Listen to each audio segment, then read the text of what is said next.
Okay. Kembo kembo na TATA NZAMBI ya mazulu nusiemi betwabu mbote bana baisole molweni Bantwana abangone moriega shiana shiangai mpo salama watoto wa Mungu. Yes, it's that time we sit and rightly divide the word of truth, and today we have the honor of hosting our king brother Majaliwa Machinda, all the way from Melbourne, Australia. Bayete, king brother. Thank you. Kembo. So, my king brother, you know, it's amazing what TATA NZAMBI is doing, and his mpeve is reaching out to the corners of the world. How did you come into this truth, my king? I came into this truth for it's been some years now. After leaving a Bible college, I searched into scripture and I began to learn all these theories that we learned in Bible college, and also looking into biblical geography, we learned and how the maps were changed over time. Then I did a thorough research on my notes, and I was somehow asking questions in class, but the teachers could not answer my questions as satisfactorily. So later, when because I was in Nairobi, then later I moved in Australia, I began to do more research over some of these issues. If the Bible says he came for the oppressed, and I began to look into who are those oppressed he came into. Then I came to find out that no, this Bible is talking about me and my people. Kembo. Oh, my king. It goes without saying, you've researched the scriptures from the teachings of the Mundele, and you as a son of Muntu Barankosi, Yamankosi, Yamazulu, so nini na nini somandla, so that it would not fit the Mpeve knew the narrative that we were being fed. And you have been very vocal on your platform. We have been watching, and that is why we sought to invite you, because when a king speaks, as we say on Bantu Re-Education TV, we listen. So perhaps, my king,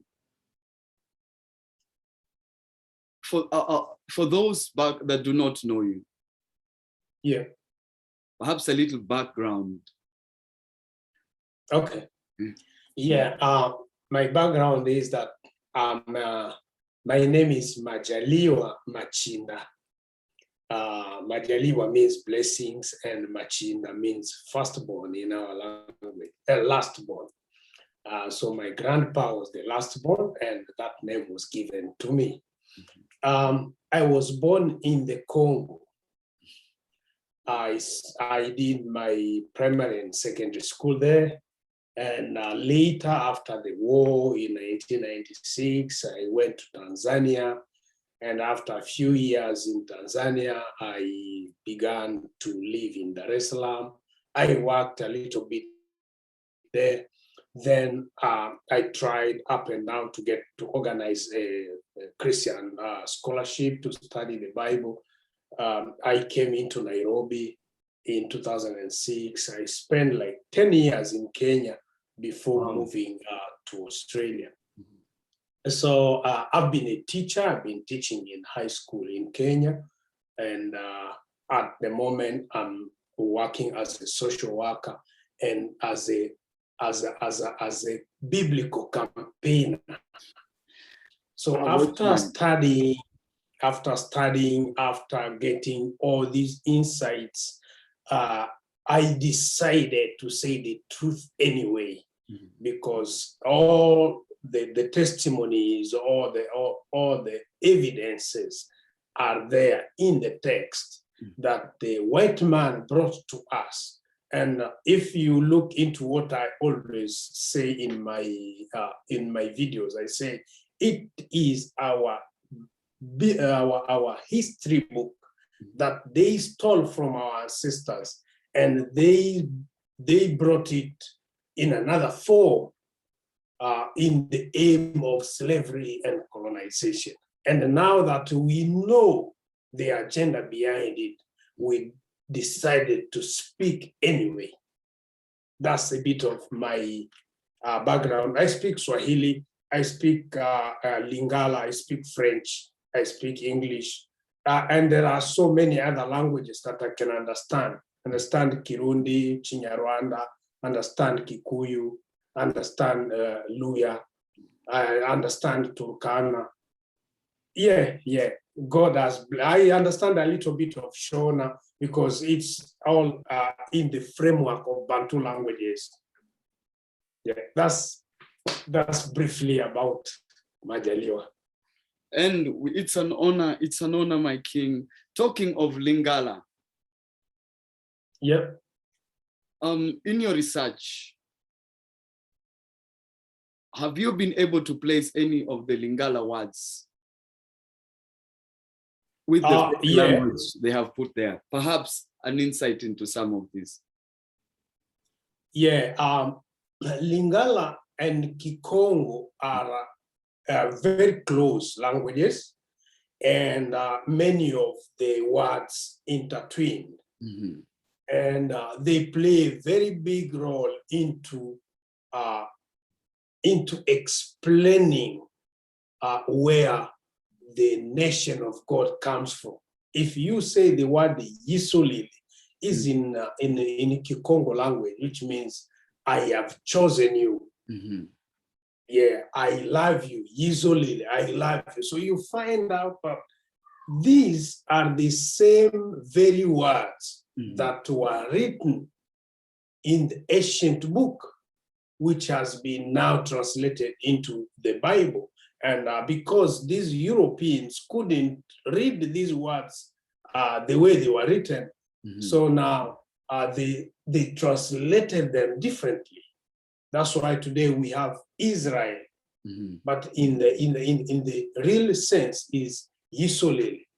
So having that understanding of Lingala, connecting to the Bible, and having been in a Bible college, learn Bible translation, you find out that the white man is using some trick and is playing tricks on teaching us how we learn translation. But it is totally different from how the translation was being done. Some of the words are,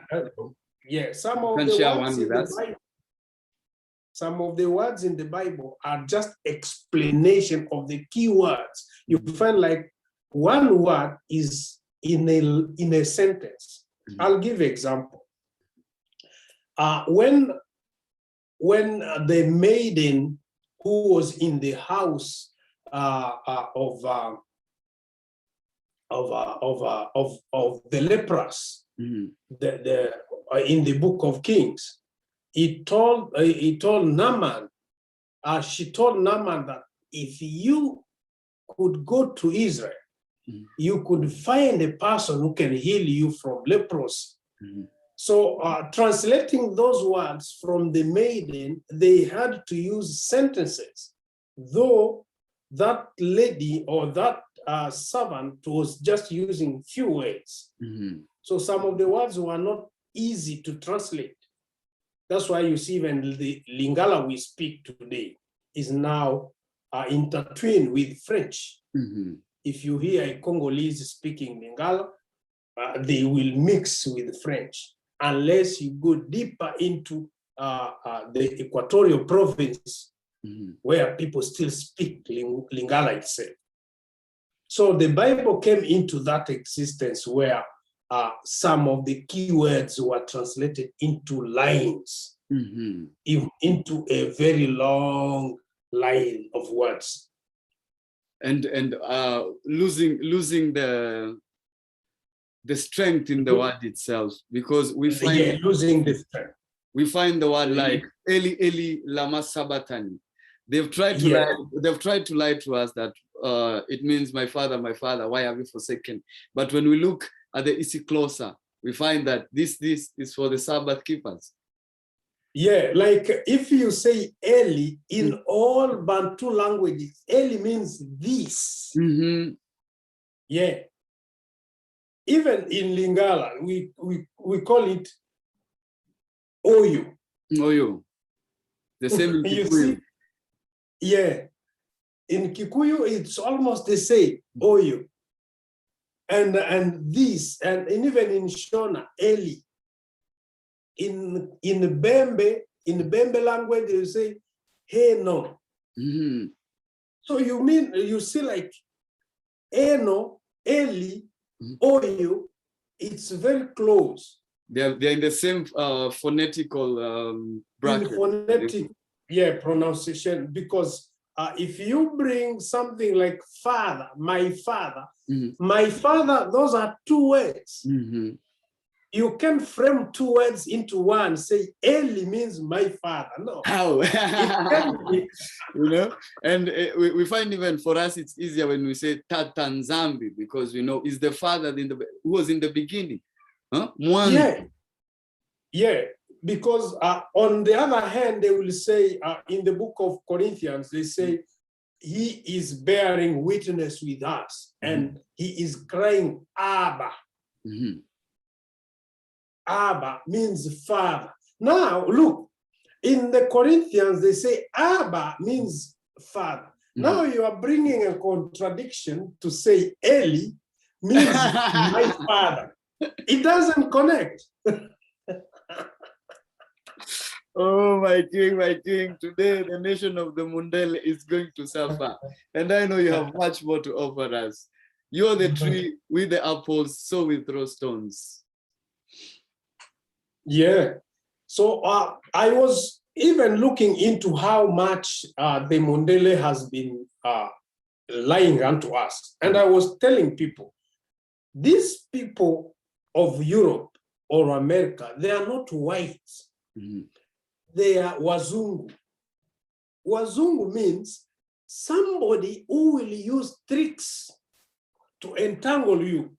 That's why we call them in Lingala, Mundele. Mundele.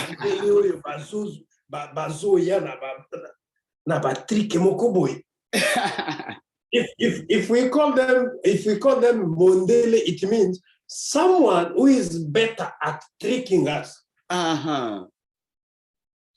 Wow. And in Swahili, they will call them Muzungu. Yeah, Muzungu ana uwezo wa kutuzunguka kwa Muzungu. Yeah. So they have a mind of tricking us. But now, because they wanted to be superior to us, they started calling themselves white. Yeah. But their color is far from white. It's pale, something pale. Very far. Yeah. So there are so many things, if you start looking into things the way they are, you see things different. And I am happy to say this because now I'm living with them here. I have more evidence to see how much they are lying into us. It's not something I'm being told because I work with them. I have experience with them almost every day. Like today, when I begged you to change the time. I was at work. I had to finish my work at 11:15 in the night. So I was working with them. Now I'm home. I know all their tricks. And these are the very people who are putting us at this platform. And I met a lady yesterday at work who was celebrating. She was very happy because she visited Lake Victoria in between Kenya and Uganda. So I asked her, do you really know that lake? She said, yeah, I know the lake. And it was my vision to visit that area.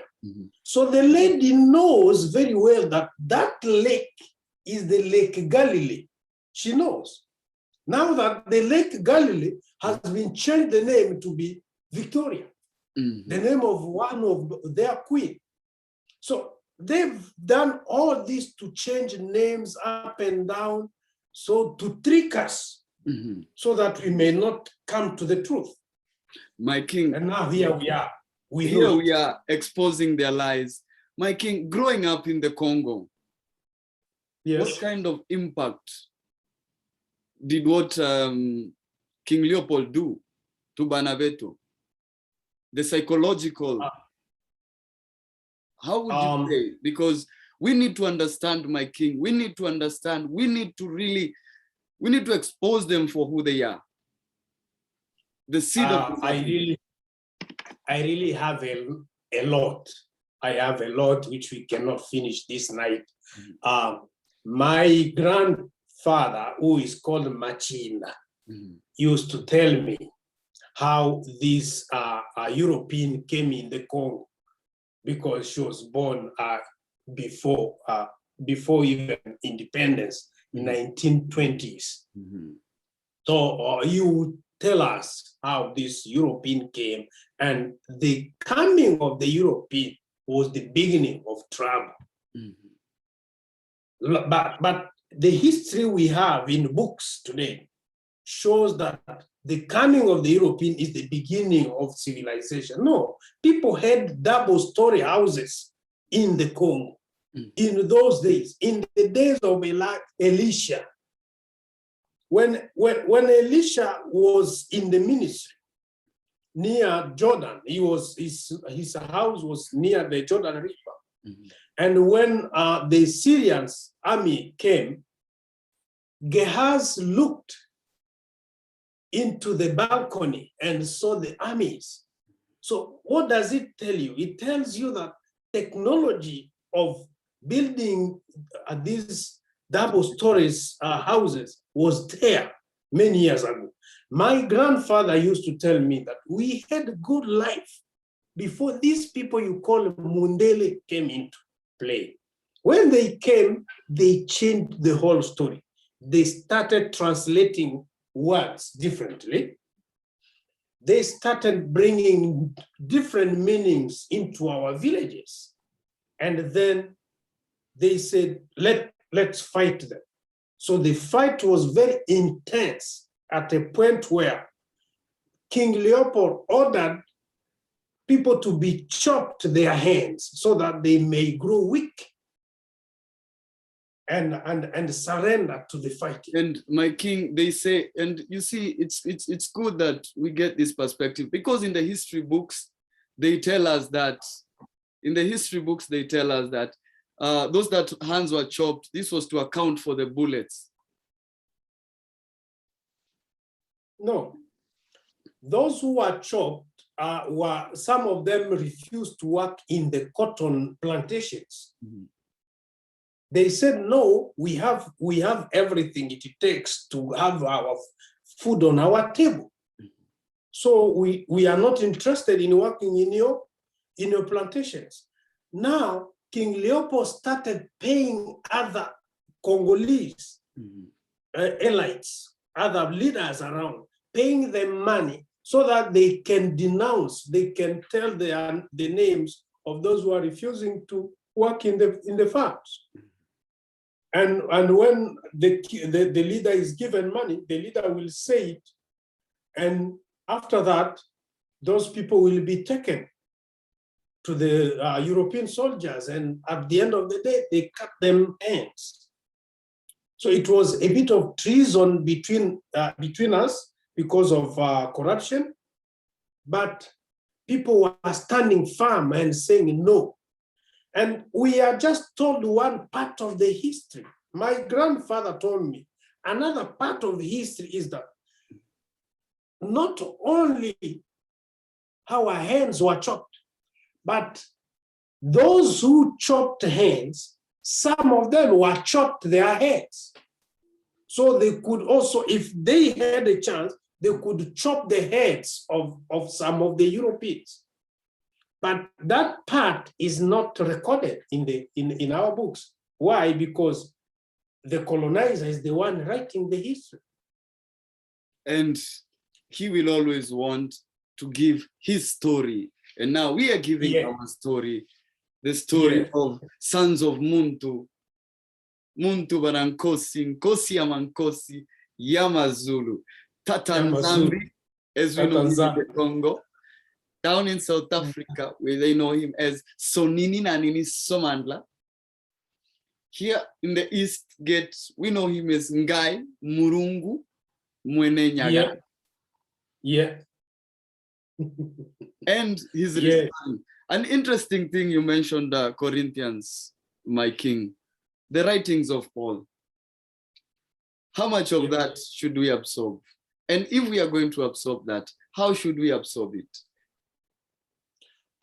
The writings of Paul are very complicated because they have been tampered with. Remember, some of his letters were lost, and other letters were just sent to the church. And when Paul could send a letter, some other points were added on the way before it gets to the church. And when it came into translating, some of other things were added to advance some colonial agendas. I can give you an example of the book of Ephesians. There is a section which was added that you are slaves, obey your masters. Some of those areas were added because they are contradicted in the book of Philippians when Paul says we are all equal. Even in the book of 2 Corinthians says we are all equal. There is no slave, there is no free people, there is no male, there is no female. We are all equal. But now here is where he says, you obey your masters. So it was, some of those things were just added to reinforce the slavery process to those of our people who are taken to Americas. So in order to convert them, we need to add a few things so that we can read this into them and they become submissive. So it's what I can advise for listeners or the viewers.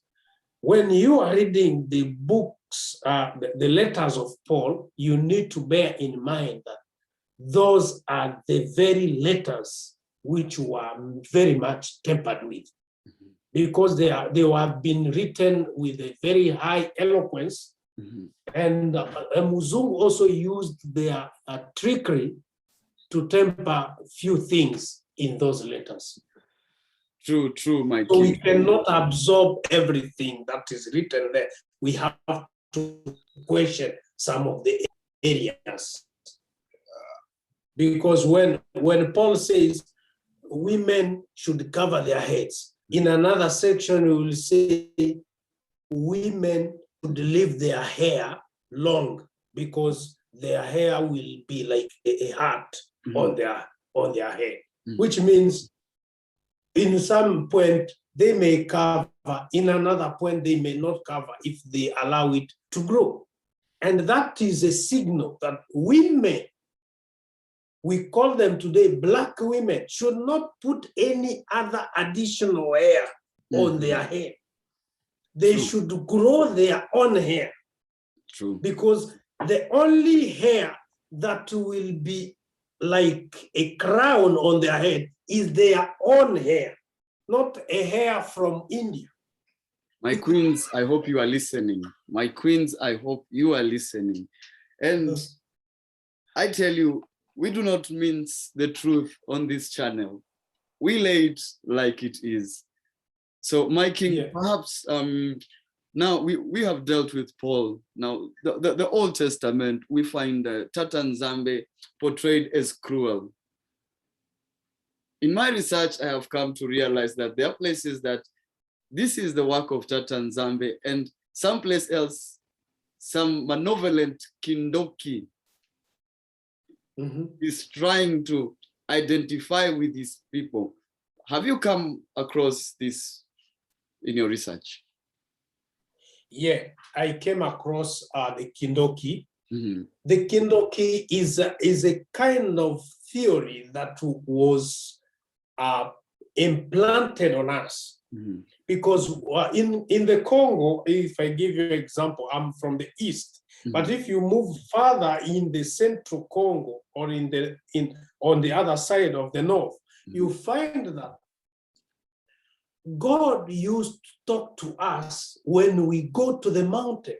There are so many mountains in the Congo until today. There are many areas which have no roads. So if there is that land full of mountains, you can trace Congo and Angola and Rwanda. Those are the areas, the mountainous area. In the Congo, as I speak to you now, many people use airplane as a quick means of transport other than the road, because it is full of streams of rivers, pure water. We don't need water guard or any other material to put in the water. So when the white people came, they demonized our shrine where we were meeting with God. Because Machinda told me, my grandfather told me that they had to go to the mountain and they would address God through the mountain and call him Mwene. Mwene means the honor of. Belonging of. It's the same in belonging of. Then they would call him Mwene Ombe, TATA NZAMBI. Look, this is what is happening. We need fish. We need this. We need this produce. We need this in our farms. And it will happen. But when the white man came with the Bible, he started demonizing all those practices. And that's where they call it now Kindoki. He is the one who brought witchcraft. And because witchcraft was not our original practice, we started using it in a different way. Instead of witchcraft bringing benefit to us, it started bringing calamities. You know, my king, perhaps in your understanding of the Kikuyu language, that's why we say there's a difference between Modomoro and Murogi. There's a difference between a seer, who is a healer, and a witch. And the witch, Even in Lingala, even in other languages, Mudumuho and Murogi is different. Because Murogi or a witch is someone who is using their power to kill. But the seer is the one who can see what is going to happen and prevent it. And so when the white man came, he put all those two things in one basket. He said, oh, all this is evil. And that's when trouble came. Because we put even the seers in the same basket as the witches. We put the Nkisi in the same basket as the witches? And if you see Congo at the moment, as I was told by my grandfather, said in 1964, they started using this kind of medicine, which you just rub on your body, or maybe you put a little max, you mix it in the blood, like an injection. And when the bullet And when a bullet lands on you, it doesn't harm you. What he told me and what I studied in the book of Joshua is that Joshua, being one of my ancestors, they use the same medication or the same ritual for them to go and fight in different places in order to inherit the land. So even the arrows of the enemies could not get them. And when they were fighting in the land, in the village called Ai, when you read Joshua chapter 5, they were defeated. Why? Because one of them broke the rule. He practiced theft. And when you have that we call medication, you are not allowed to steal, you are not allowed to sleep with your wife. You have to fight. At the end, then you can come back and enjoy. And so you will agree with me, even after coming from the war, you have to go through a cleansing before you can. A cleansing, yeah. You will agree with me that even Uriah, who was one of the officials of King David, was to observe the same ritual that are being observed in the Congo today. So people should stop looking these things very far. They are just there. Because in the Congo, when you get that medicine, there's no bullet killing you. And white people are very much interested into how they can break that resistance. It's a divine resistance. But they have demonized all those things so that Congolese and other Bantu people will start looking into it like sin, like witchcraft. And it grows, and the nation continues to grow week because weak and suffer. Yeah, we are using the same. Kimbangu told us that we should use the item that they stole to catch the thief. Yeah. But now, a lot of us coming into this awakening still continue to refuse the fact that the Bible is esoteric. It's actually it's our history mapped onto the Babylonian Talmud. Yeah, that's why if you listen to my videos, I say stop. I think that video is in Swahili. I told people stop spiritualizing the Bible. It's a history of a people, how they walked with their God. It's not for everybody. So the Bible today is being used to match every culture. It can. The Bible talks about polygamy, and it condemns homosexuality. It doesn't talk anywhere in the Bible about polyandry. So if there is a nation practicing polyandry, that nation does not connect with the Bible.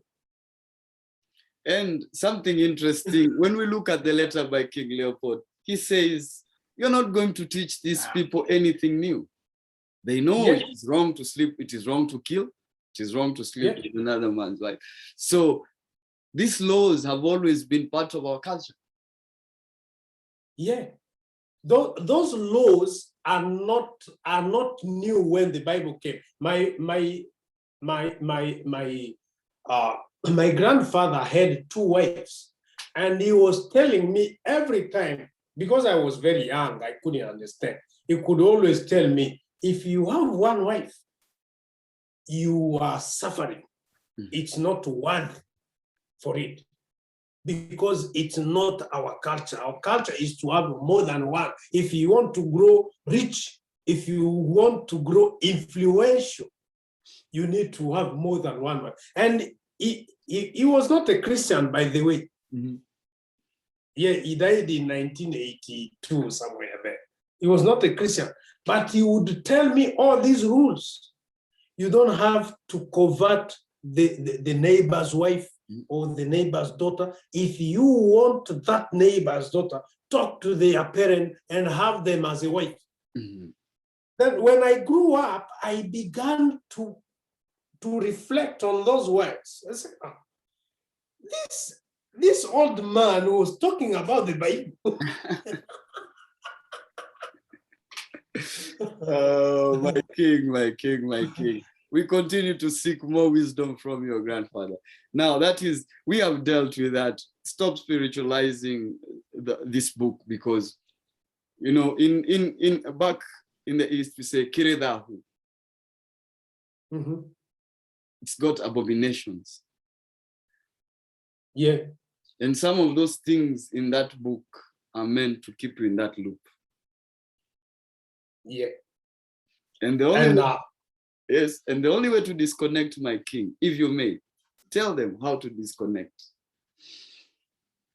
The only way to disconnect is to have a different mindset. When you begin to realize that Bantu people are the biblical Israelites, even the way you translate words from the Bible becomes to be different from how you understand them. If Jesus will say, "Blessed are those who are meek, because the kingdom of God is theirs. Blessed are those who are," then you begin to understand who are those blessed. Not everyone is blessed. There The is line a bunch of Abama, Isaka, and Yakubi. Yeah. The true warriors of the Bantu. Perhaps he's now, talking about the people. And he will always say, "I was sent to the house of Israel." Yes, solely. So if Jesus was sent to the house of Israel and Romans killed him, and we know today Romans are the white people of Europe, which means they did not kill their own. So they kill a different person. And that person told Pilate, "I have come to the house of Israel." That's and it. my king, it's no surprise that we have found Golgotha in the Congo, where they arrested him, where they hanged him. You know, we're not subscribing to the institution of the cross. We know that is their symbolism. Yeah. Now, more wisdom from your grandfather concerning the names in these scriptures. Before I go to the names, I would make an announcement once more. I've said to all my family that when I die, I don't need a cross to be put on my tomb, because a cross doesn't mean anything. A cross is just a form of Roman punishment. When they were conquering the world, they were using cross. So there's no need to put a cross over a tomb of someone dead. Because even the tomb of Jesus, they didn't put a cross on it. Why should you put a cross on my tomb? So I've made that announcement that when I die, even my children know that they don't need to put a cross over it. And I join you. And I join you in making that declaration: no cross over my grave. When I go there, on my grave, there's no cross. And names have gone into a very thorough change. These people have been changing names, like Congo.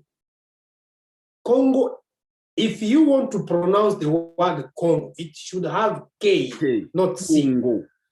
Because when we put C, in all Bantu languages, it is Che. Then we can call it Chongo.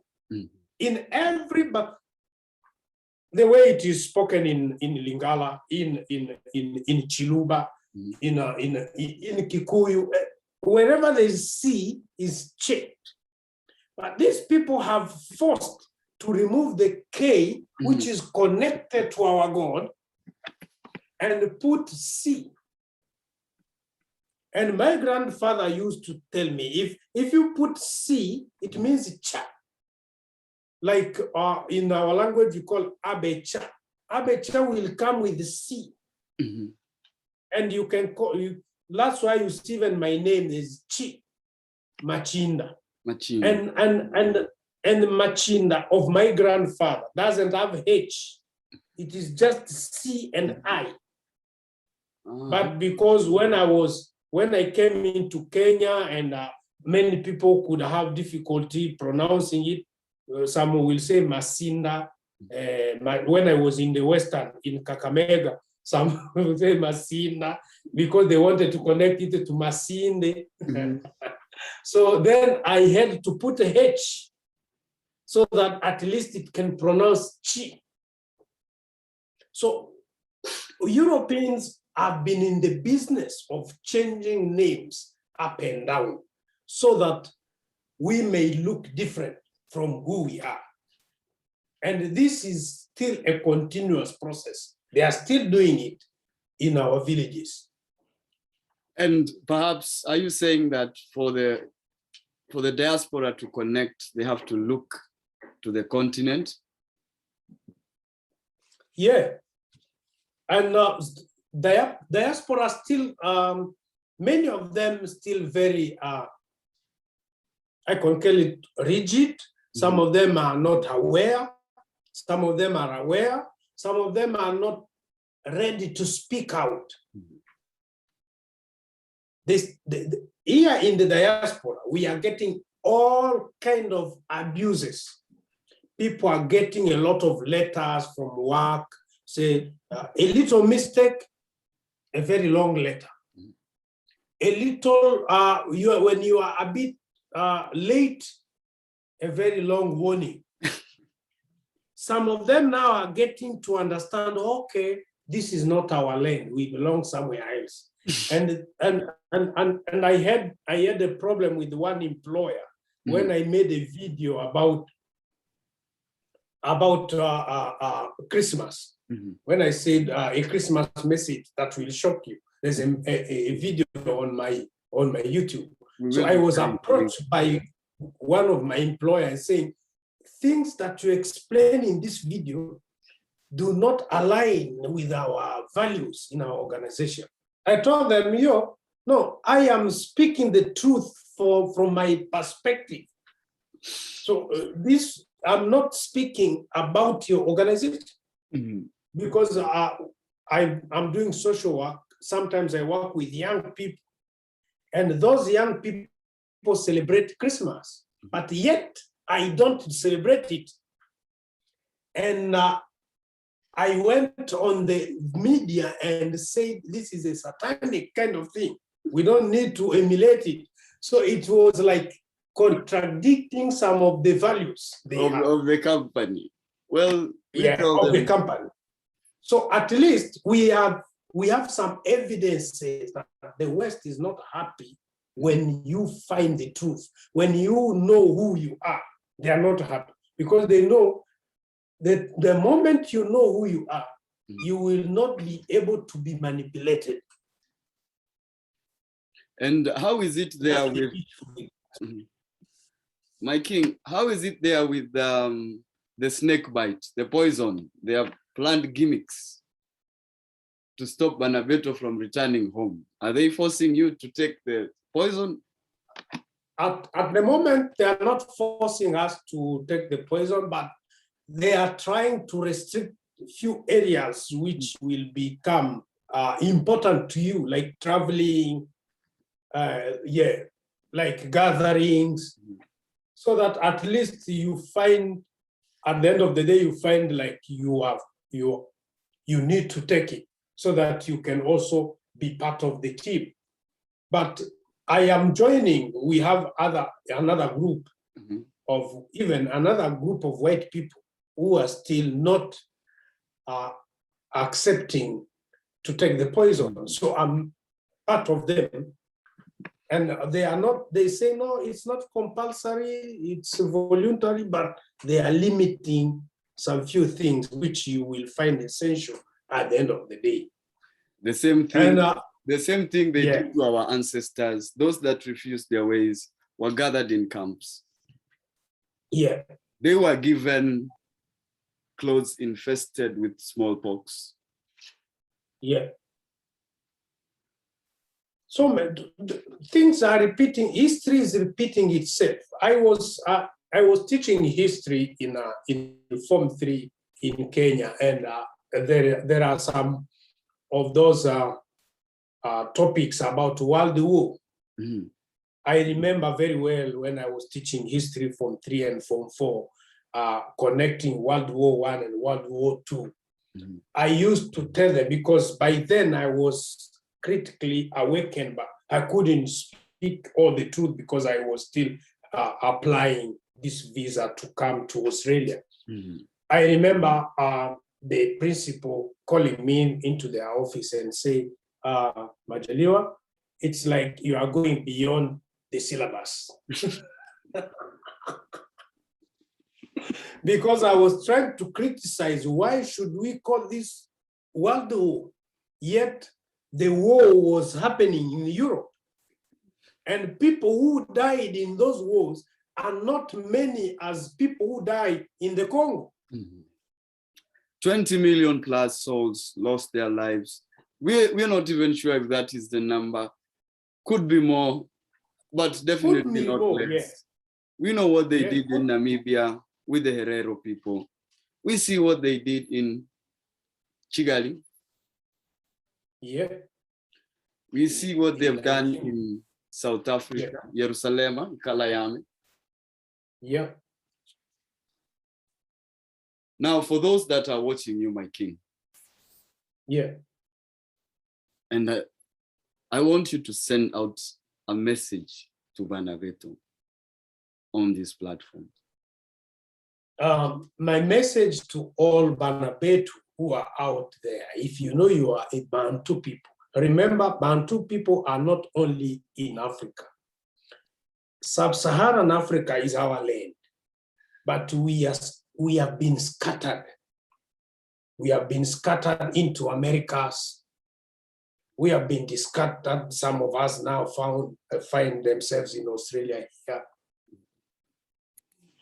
What you need to remember is that our land lies below Saharan desert. Some will tell you frankly that Sahara comes from the word Sarah, Sarah, the wife of Abraham. So under that desert is where the promised land lies. And the only land that was partitioned and divided is that land in sub-Saharan Africa. That's where they say they fulfilled the Zechariah's prophecy that let's go and divide their land so that Jerusalem cannot be mentioned anymore. And if you begin to go deeper into history, you will find that Jerusalem should be down there to Zimbabwe, where even some of the remains of the Mwenemotapa kingdom still alive. So if you are there and you are from Congo, you can understand English, and you know Majaliwa Machinda, you can reach me in Lingala, you can reach me in French. We are the people of God. And you can start asking yourself, why are we suffering? We are meant to suffer because our ancestors didn't hearken to the commands of God, didn't follow what God wanted them to follow. And other nations were jealous of us. So Satan used other nations to come and make chaos into our land. So if you are there, stand. You don't need to bleach your skin. You don't have to put additional hair on your head. You don't have to struggle speaking a foreign language. You are a people of God. And all the evidence is in the Bible. All the evidence is in the Quran. You are the people of God. The black person, the person who is mostly hated on earth. Here I receive 1,000 questions every time they call me, where are you from? You are from the Congo. Oh, some white people will be in shock when I say I'm from Congo, because some of them have become rich due to what they get from Congo. I've been in Australia for 5 years now, almost 6. But if one Australian goes to Congo and spends 5 years, he becomes a millionaire. But here I am, still struggling. My king, and I can see some of the minerals in Melbourne here. I've seen them with my eyes. The minerals coming from Congo. 16 companies, 16 Australian companies are in the Congo extracting minerals, bringing them to Melbourne. Melbourne is an industrial city where they manufacture many things, and other things are sent to China and India. So there are things I can see.